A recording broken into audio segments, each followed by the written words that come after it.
attention to someone else, and to that end, I want to introduce my friend Larry Gavin, the poet, who has his third work of poetry coming out this spring, who will read his poem.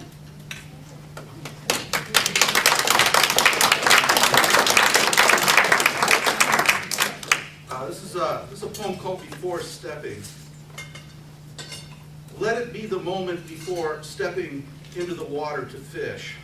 Flies lined up in a box like days on a calendar. A cigar still unlit, waiting.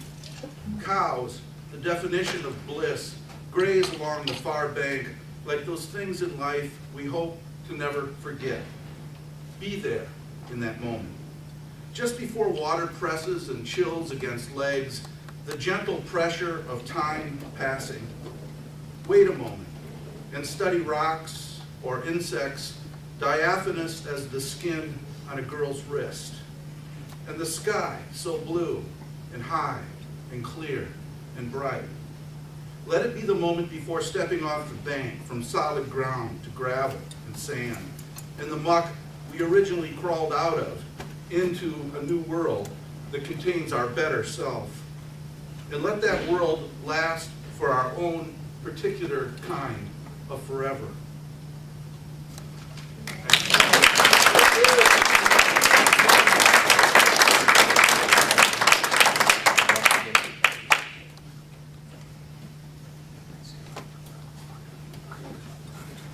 I'm extremely pleased to present the 2009 Thomas F. Waters Stewardship Award to Tim Holzlaw. Probably any one of you who has fished for smallmouth bass knows the name and knows that he is also called Mr. Small. Like many of you, I knew of Tim's dedication to the preservation of smallmouth bass in our rivers and lakes before I knew who Tim was. In the intervening years, I fished with Tim, had lunch with Tim, argued with Tim, read Tim's stories, and there were many stories that ended up in our magazine because he's a columnist for Midwest Fly Fishing. I'm not sure if I can say that we agree on everything, but I know that we agree on protecting the habitat of fish is crucial. Let me tell you that there is no fiercer advocate for habitat than Tim Holzlaw.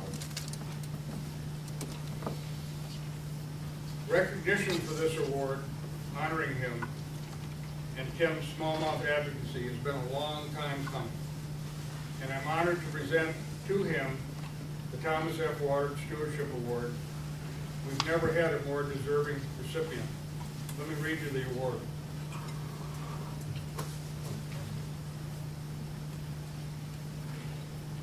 To Tim Holzlaw, in recognition of his commitment, vision, and persistence through the years in raising our awareness of the smallmouth bass, the fish he loves more than any other, and the waters they live in around the Midwest, and especially in Minnesota. In his writings and through his personal testimony, he has reminded generations of anglers of the need to protect our native fish and their habitats, and challenged us to be better stewards. Tim Holzlaw.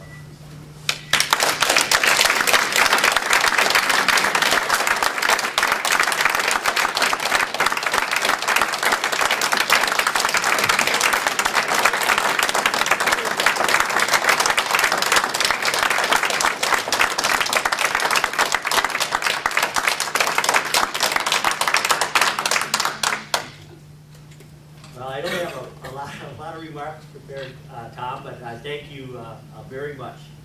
And I just have a little, maybe it's a reminisce, but it's a couple things that you may not recall, Tom, or Professor Waters, or some of you other people here. But back in 1988, well, time flies, my friend Dan Johnson and I, we started the Smallmouth Alliance.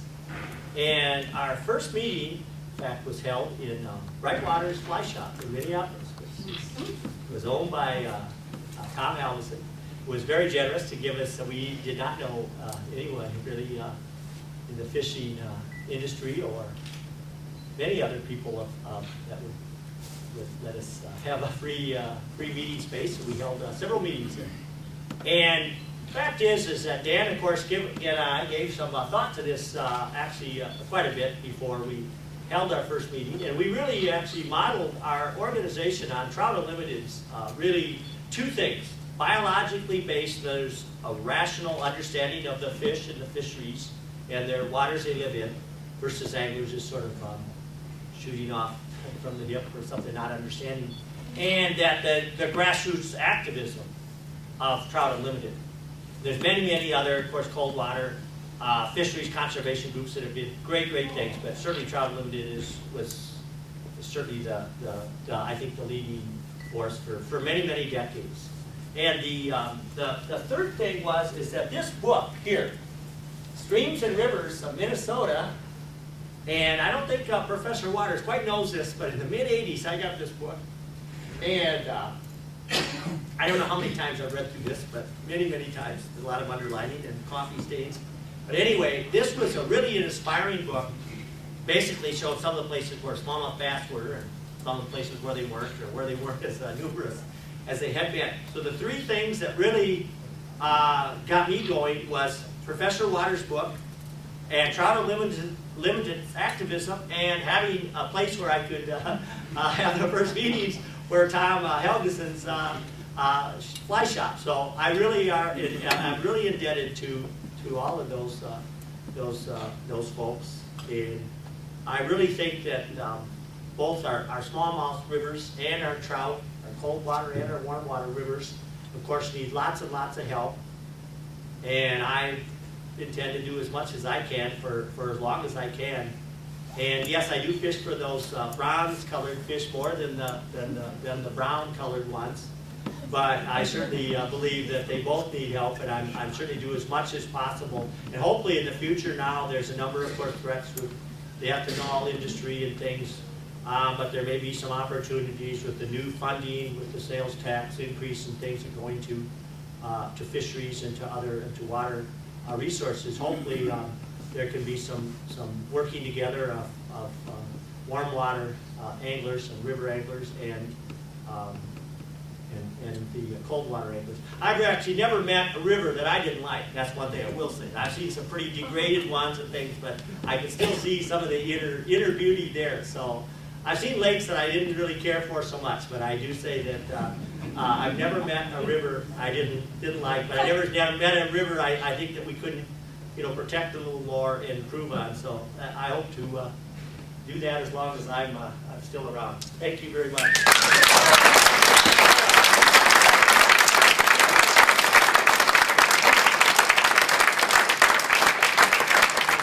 But because of your work, I think we're all haunted by much better waters, more special waters, and healthier waters that are going to be there to haunt other people in the future. So please come up and thank you. Thank you.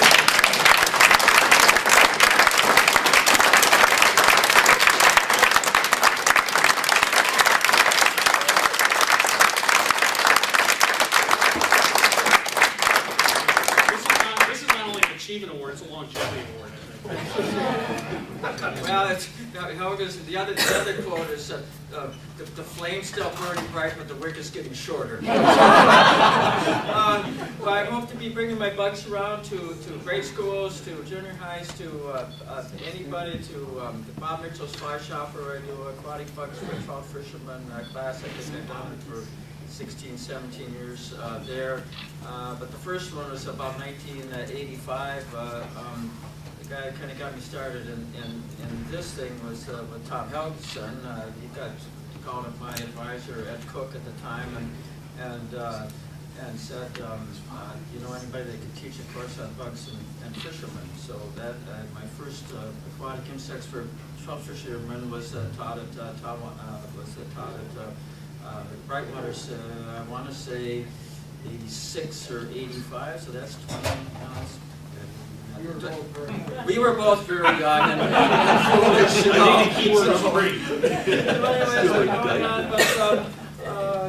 I really enjoy. I do my called a wet bugs program. I go into a lot of elementary schools, 4 or 5 schools in Plymouth in this month. The Thursday albeit Plymouth Environmental Fair with, not extensive stuff here, but same bucks get 4, 5, 6, 7, 8, 9-year-olds handling insects, and I think it's very important in this day of video games and people poking buttons, say, get out and pick up some bugs. So thanks very much.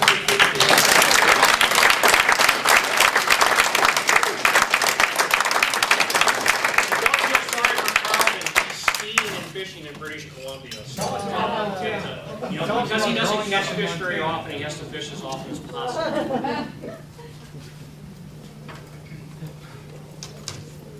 These are two monstrous people in our fishing landscape, Jim Holslag and Dean Hanson. So we owe them both a lot of gratitude.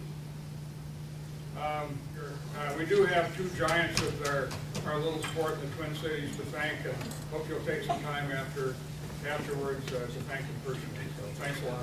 Good evening.